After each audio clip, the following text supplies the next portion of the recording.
నమస్తే ఫ్రెండ్స్, ఈరోజు మనం ఆంధ్ర స్టైల్ చేపల పులుసు అయితే తయారు చేయబోతున్నాం. టేస్ట్ అయితే సూపర్గా ఉంటుంది. మీలో ఎవరైనా ట్రై చేయకపోతే ఒకసారి ఈ విధంగా ట్రై చేయండి.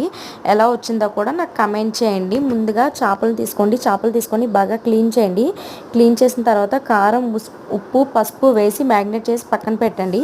ఇప్పుడు చేపల పులుసుకి కావాల్సిన పదార్థాలు: ఉల్లిపాయలు, టమోటా, పచ్చిమిర్చి, వెల్లుల్లి, జీలకర్ర. ఇంతే చేపల పులుసుకి కావాల్సిన పదార్థాలు. ముందుగా ఆనియన్స్ని క్యూబ్స్ కింద కట్ చేసుకోండి. మిక్సీ జార్లో వేయండి. తర్వాత టమోటాలు, వెల్లుల్లి, జీలకర్ర వేసి గ్రైండ్ చేయండి. గ్రైండ్ చేసినప్పుడు కూడా బాగా పేస్ట్లా చేయొద్దు. నేను చూపించిన విధంగా కచ్చాపిచ్చగా కట్ చేయండి.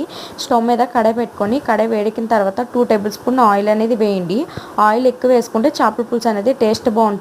అది కూడా ఆయిల్ గానుగు నూనె వేసుకుంటే టేస్ట్ అనేది బాగుంటుంది. నేనైతే అదే వేసాను. మనం ముందుగా కట్ చేసి పెట్టుకున్న ఆనియన్స్ కొంచెం ఫ్రై అయిన తర్వాత మిక్సీ జార్లో వేసుకున్న పేస్ట్ వేసి బాగా ఫ్రై చేయండి. ఈలోపు ముందుగానే నేను చింతపండు అయితే నానబెట్టుకున్నాను. ఆ చింతపండుని గుజ్జు తీసి పెట్టుకోండి.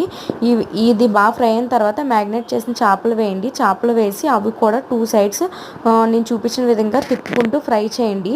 ఫ్రై అయిన తర్వాత చింతపండు గుజ్జును అయితే వేయండి. మీకు ఎంత కావాలంటే పులుసు దాన్ని బట్టి అయితే వేసుకోండి.